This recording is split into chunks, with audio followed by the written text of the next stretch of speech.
ছবিতে যাকে দেখতে পারছেন তিনি আল্লামা ফরহাদাবাদীর আওলাদ শাহজাদা সৈয়দ জয়নাল আবেদীন ফরহাদাবাদী।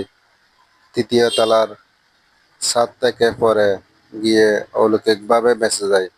পরে প্রত্যক্ষদর্শীরা তাকে ধরাধরি করে মাথায় পানি ঢেলে ডাক্তারের কাছে পাঠায়। প্রাথমিক চিকিৎসা নেওয়ার পর প্রায় কোনো ক্ষতি ছাড়াই সুস্থভাবে বাড়িতে ফিরে যায়। এই ঘটনার পর থেকে তাকে দেখতে অসংখ্য ভক্তবৃন্দরা আসতেছে তার বাড়িতে। আমরা ওখানে গিয়ে দেখতে পেলাম যারা ওনাকে দেখতে আসতেছে তাদেরকে ফু দিচ্ছে এবং মাথায় হাত বুলিয়ে দোয়া করে দিচ্ছেন।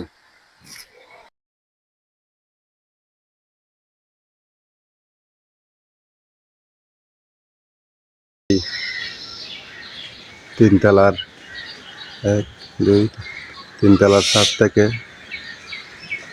এই এই যে দেখেন রিলিং ভেঙে পড়ে গেছে, এইখান থেকেই পড়ছে, আপনারা দেখতে পাচ্ছেন।